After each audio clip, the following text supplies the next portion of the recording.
এবং উনি যে বলতেছে ওইদিন বললো যে আমার দাড়ি পাকা, আমার চোখের সমস্ত পাকা, উনি আমার চেয়ে 10 বছরের ছোট। আমার বয়স 78 বছর, আমি 48 সনে জন্মগ্রহণ করেছি। আমি শ্রদ্ধা রেখেই বলতে চাই, মাননীয় সংসদ সদস্য বয়সে আমার বড়, তিনি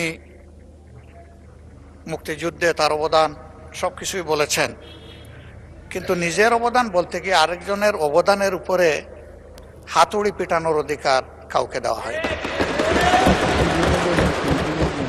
তিনি পার্সোনালি আমাকে হার্ট করেছেন।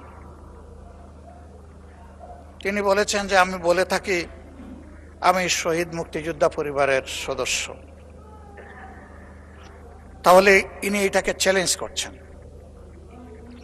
2 নম্বর, উনি বলেছেন কোনো মুক্তিযোদ্ধা কিংবা শহীদ মুক্তিযোদ্ধা পরিবারের কেউ জামাত ইসলামী করতে পারে না।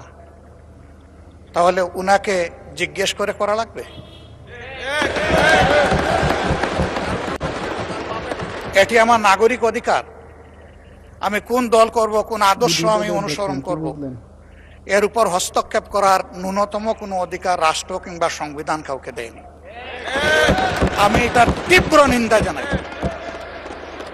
আমার আইডেন্টিটি নিয়ে প্রশ্ন করা হয়েছে, এটা গুরুতর অপরাধ করেছেন উনি। আবার আমার আদর্শ সিলেকশনের ব্যাপারে উনি কথা বলেছেন, এটা বাড়তি অপরাধ করেছেন। আমি অনুরোধ করব মাননীয় স্পিকার, তার এই অসংসদীয় অংশটা এখান থেকে যেন এক্সপান্স করা হয়। শেষে গিয়ে উনি আমরা খোলা মনে এই সংসদকে ফাংশনিং করার জন্য বর্তমান জ্বালানি অব্যবস্থাপনা সংকট যেটাই বলি সেইটার ক্ষেত্রে আমরা এগিয়ে এসেছিলাম, খোলা মনে কথা বলেছি, নোটিশ নিয়ে আলোচনা হয়েছে এবং পরের দিনে সে মাননীয় প্রধানমন্ত্রী একটা প্রস্তাব দিয়েছেন, আমরা সাথে সাথে এটা গ্রহণ করেছি।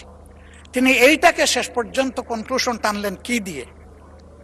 হ্যাঁ, যার মগজ যেরকম তার কনক্লুশন হবে সেটা।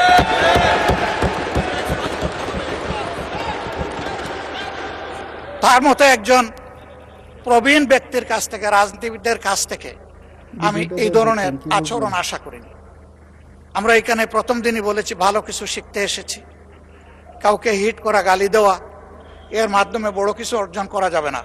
কিছু গোলাবাজি হতে পারে বড় জোর, কিন্তু তার চাইতে বেশি কিছু হবে না। আর সাধারণত যুক্তি যখন ফুরিয়ে যায়, মাথা তখন গরম হয়ে যায়। একটা প্রবাদ আছে, রেগে গেলেন তো হেরেই গেলেন। আমরা সবাই মিলে হারতে চাই না, আমরা সবাই মিলে জিততে চাই। এই জন্য সবাই যেন মাথাটা একটু ঠান্ডা রেখে যুক্তির সাথে সত্য নির্ভর কথাগুলা বলি, তাতে অবশ্যই দেশবাসী উজ্জীবিত হবে, এই সংসদের প্রতি মানুষের আস্থা তৈরি হবে এবং দেশটাকে নিয়ে সবাই মিলে আমরা সামনে এগিয়ে যেতে পারবো। ধন্যবাদ মাননীয় স্পিকার। ধন্যবাদ মাননীয় বিরোধী দলের নেতা।